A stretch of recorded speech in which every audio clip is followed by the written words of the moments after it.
اللہ الرحمن الرحیم۔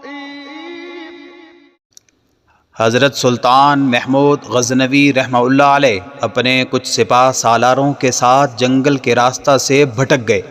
عصر سے وقت تیزی سے سورج ڈھلنے کی طرف گزر رہا تھا۔ سلطان جنگل میں راستہ تلاش کرنے میں سرگرداں تھے کہ ایک ہندو دھرم کی شہزادی پر نگاہ پڑی، جو اپنی کنیز کے ساتھ شاید شکار پر نکل آئی تھی۔ اکیلی شہزادی اور اس کی کنیز اس چیز سے بے خبر دریا کے کنارے پاؤں ڈبوئے بیٹھی تھیں کہ ان کے پیچھے ایک جنگلی ریچھ پہنچ چکا ہے۔ اس وقت تک کہ سلطان کا تیر اس کے حلق سے آر پار ہوتا، وہ ریچھ شہزادی کی کنیز کو ایک ہاتھ کے پنجے سے ضرب دے چکا تھا۔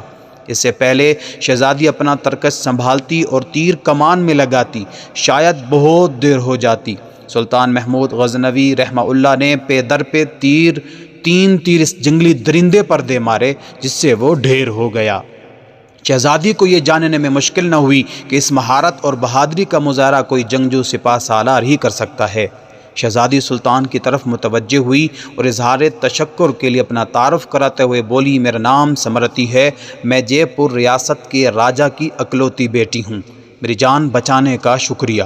میں تمہیں اپنے پتا سے کہہ کر فوج میں کوئی اعلیٰ عہدہ دلا دوں گی۔ ویسے تم ہماری فوج کے سپاہی لگتے نہیں ہو، بتاؤ کہاں سے تعلق ہے تمہارا؟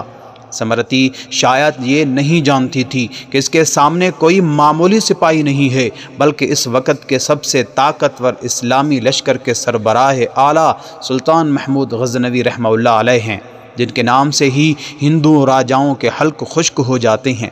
سلطان نے مختصراً اپنی شناخت ظاہر نہ کرتے ہوئے کہا، جی میں کسی اور فوج کا سپاہی ہوں۔ چلیے محترمہ، میں آپ کو کسی محفوظ مقام پر پہنچا دوں گا، آپ میرے پیچھے چلتی جائیں۔ اندھیرا بڑھتا جا رہا ہے، راستہ نہ ملا تو شاید اسی جنگل میں رات بسر کرنی پڑے گی۔ شہزادی سمرتی جان چکی تھی کہ یہ شخص لالچ اور خوف سے پاک ہے۔ وہ سلطان کی نظروں میں حیا دیکھ کر خود کو محفوظ محسوس کر رہی تھی۔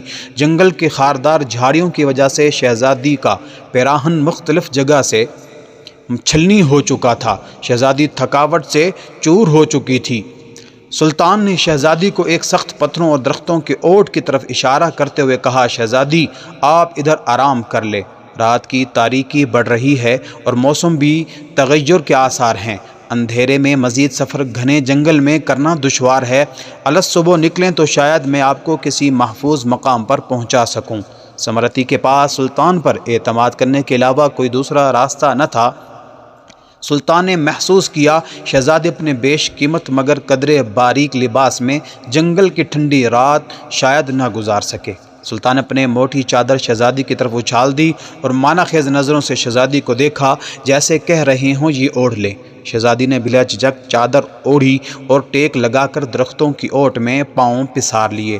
اس کی نظریں سلطان کے چہرے کی طرف جمی ہوئی تھیں، جو نظریں جھکائے ایک قریب پڑے بڑے پتھر پر بیٹھ کر آگ جلانے کی کوشش کر رہے تھے۔ بالآخر آگ جل گئی۔ اس کی روشنی میں سلطان کا نورانی اور بھرا ہوا وجاہت والا چہرہ چمک رہا تھا۔